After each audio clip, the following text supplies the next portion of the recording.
Jom kita kembara ke masa lampau dan fahami apa itu sejarah sebenarnya. Sejarah ni pasal raja dan perang je ke? Atau lebih dari itu? Jom kita siasat. Okey, untuk faham sejarah, kita kena tahu dari mana datangnya perkataan sejarah tu sendiri. Dalam bahasa Arab, syajaratun tu maksudnya pokok, macam salah silah keturunan kita yang bercabang-cabang. Historia dari Yunani pula bermaksud penyelidikan. Dari sinilah datangnya perkataan history. Maksudnya, sejarah ni bukan cerita lama je. Ia satu dialog antara kita hari ni dengan masa lepas. Betul, macam detektif. Mereka kumpul bukti, siasat dan susun semula cerita dari masa lampau. Okey, bukti-bukti ni ada dua jenis. Ada sumber primer dan ada sumber sekunder. Sumber primer ni bukti asal. Boleh kata ia saksi mata dari zaman tu.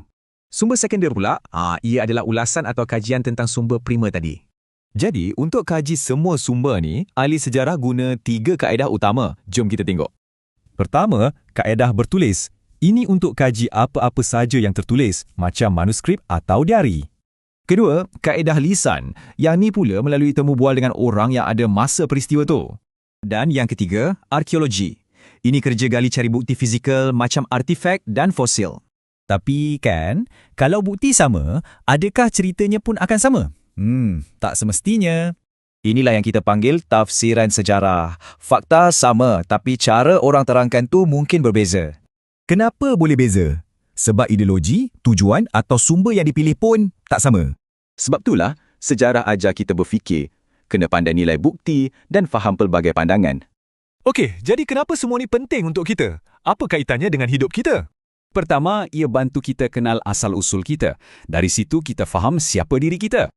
Kita juga boleh belajar dari kesilapan orang dulu supaya kita tak ulang benda yang sama. Sejarah juga boleh buat kita lebih sayangkan negara dan eratkan perpaduan bangsa kita. Pendek kata, dengan belajar sejarah, kita boleh sama-sama bangunkan negara untuk masa depan. Jadi, cuba fikir, macam mana agaknya sejarah dah bentuk diri anda hari ini? Menarik kan?